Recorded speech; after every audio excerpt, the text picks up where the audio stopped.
Good evening to the divas. It is Texas Tuesday, which means it's time to talk Texas with Michael Chiavone. I'm your host, Michael Chiavone, and let's talk Texas. First and foremost, I would just like to say super sorry for the late start time.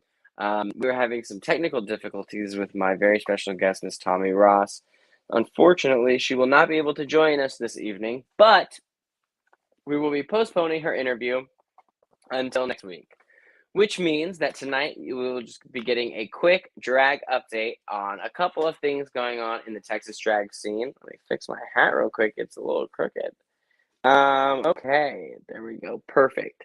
Anyway, like I said, we were having some technical difficulties getting Miss Tommie connected this evening, which is such a bummer because I put all of these notes together for not for nothing, because she did take her time. We've been talking on the phone for the last couple hours trying to get connected.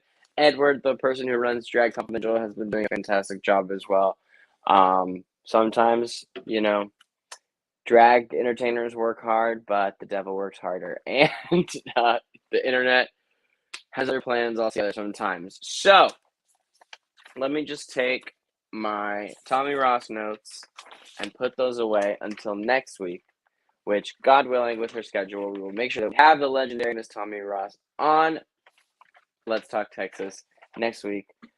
Maybe even then I'll be a little bit more organized and that interview will be flawless. Anyway, while we're here, I figure we might as well do our first episode. We're going to hit a couple roadblocks, but we're going to take a licking and keep on kicking. So, every week here at Let's Talk Texas, we are going to be running down all of the pageants and hot drag topics that are happening in Texas right now.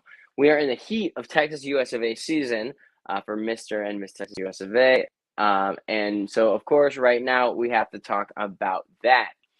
If anybody out there has any pageants that they would like us to talk about right here on Let's Talk Texas, you can hit me up on Instagram at Michael Chiavone. You can hit me up on Facebook, Michael Chiavone. Send me your flyers. Send me your reigning title holders. I would love to talk about your pageants. We can also, after your pageants, send us pictures of all of your categories and the people who won and your pageant results. I would absolutely love to talk about as many pageants as possible. There's so much going on in Texas that it's hard to keep track of on as that being my sole responsibility. So I need the help of all of you to make sure that Let's Talk Texas can be the most accurate and informative show that it can be. That being said, let's move in to some pageant news. In a segment that I will be calling Pull the Page. Let's pull the page. Thank you so much. So this weekend, let's pull the page on Texas Regional EOY. As we all know, right before the pandemic, April Rishin competed for and won the title of Texas EOY. There she is right there. But she was unable to go to nationals previously due to the pandemic. Right there is Paris Campbell, the national reigning entertainer of the year. She went to the nationals and she was successful in her venture to capture the crown. This year, what was supposed to be April Rishin's give up as EOY turned into her re-crowning. Unfortunately, they did not have any contestants show up, which does happen sometimes. EOY is a little bit newer to the state of Texas, and I hope to see them grow in the coming years, and I'm sure they will. But they decided that since April was unable to go to nationals last year, they decided to re-crown her, and they're going to be sending her this year. Oh my God, I'm loving the updates. This is my first time doing my Let's Talk Texas show, and even though we're hitting roadblocks, thank you so much to production. I'm loving it. Got pageant news, send it to Instagram, Michael Chiavone. Fantastic. So anyway, back to EOY. April Rishin is also our reigning Texas FFI. As you can see in the picture that we posted earlier, she was wearing her winning FFI gown. April is a fantastic drag queen with creative fashions and just an eye that a lot of people don't have. There it is again. I mean, the gown has a headpiece versus hair. I think it just is so unique and so creative. She is she's a very Mugler inspired queen. April recently competed at Miss Glamorous, and instead of a formal evening wear, she wore a rhinestone tuxedo, and she received second in evening wear to Portia Paris, I believe, who won first place. And to like do that well in evening wear against Portia Paris, like snaps for April Rishin. So I'm actually very excited about this historic recrowning. We'll be seeing April off to EOY Nationals coming up soon.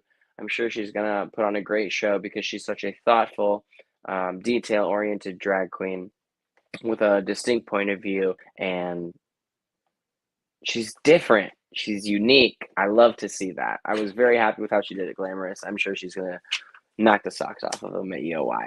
Okay, moving in to Texas US of A news. This past weekend, Texas US of A held a couple of pageants. They had Eyes of Texas US of A, which was held at the Urban Cowboy. I believe the sponsor is Austin Jennings, who is also the owner of the Urban Cowboy. In a shock to some, Mulan Alexander, my good Judy, decided that she was going to throw her, I was going to say throw her hat, but in her case, it would be whip her hair into the ring to compete this year for Miss Gay Texas US of A. Mulan is a very dynamic performer in the state of Texas. Recently, she went viral of her video dancing in the rain. I'm sure that you saw it on Facebook, Twitter, and Instagram. But she decided that she was going to do a pageant. And as one of her best friends, I have to say, I'm a little offended that she didn't tell me she was competing earlier. But Mulan was very successful. She did capture the title of Miss Gay Eyes of Texas US of A, and she will be going to Miss Gay Texas US of A. She swept the pageant. She won interview, she won gown, and she won talent.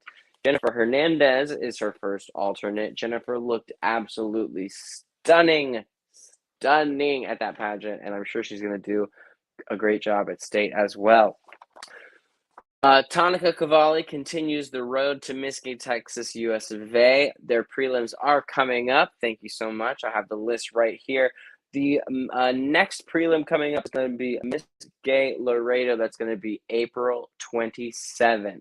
You can message Tonica or you can message K3 Productions. That's Coffee, Calexis, and Kayla Monroe. If you are interested in competing for the Miss Gay Texas US of A system. Also, Tonica is doing such a fantastic job as Miss Gay Texas US of A. I think it is important to point that out. And she is on her way to nationals soon. So if you have any sponsorships for Miss Tonica Cavalli, please send them her way. In Mr. Gay Texas US of A news, they had Mr. Gay Eyes of Texas, where JT Davenport was the only person to compete. So congratulations to him on qualifying for state. Then we had Mr. Gay Texas Newcomer US of A. Not Mr. Gay Texas US of A Newcomer. It is a state title, but it is actually a qualifying pageant to Mr. Gay Texas US of A. So the new Mr. Gay Texas Newcomer US of A is Diesel St. James Alexander, and his first and second alternates also qualified for the state pageant. So Mr. Gay Texas had 3 qualifying contestants, and Miss Gay Texas US of A had 2 qualifying contestants. There are 16 girls currently qualified for Miss Gay Texas US of A, and there are 12 spots left, which I believe means that there are 6 prelims left. So if you are interested in competing for Miss Gay Texas US of A, go ahead and contact Tonica, go ahead and contact Coffee, Calexis, or Kayla Monroe. This would be the point in the show where we go to a commercial break and then I bring on my special guest. But unfortunately, as I said before, Miss Tommie did have some technical difficulties connecting with us this evening. We will bring her back next week. I have so many notes. And it's Tommie Ross. We would be completely remiss not to. Also, if any of you have any ideas about who you would like to see on Let's Talk Texas, go ahead and shoot me a message. Instagram, Michael Chiavone. Facebook, Michael Chiavone. You can also send those send those suggestions. Send those suggestions to Drag Confidential on Facebook or Instagram. Every week we are going to be running down pageant updates in Texas. We are going to be featuring different special guests, and we're going to be playing fun little games with those special guests. Unfortunately, this week we are not able to do those things, but it's not by any fault of our own. So please tune in, stay true to Let's Talk Texas. We'll be back next week, and we'll make sure that this does not happen again. With that said, stay sickening, everybody. Have a wonderful week, and stay tuned to Drag Confidential. Subscribe to our YouTube channel, like our Facebook page, because we have other shows coming at you on the Drag Confidential Network every single week. All right, my name is Michael Chiavone. I'm the host of Let's Talk Texas and your reigning Texas Continental. Y'all stay fabulous. Have a great day.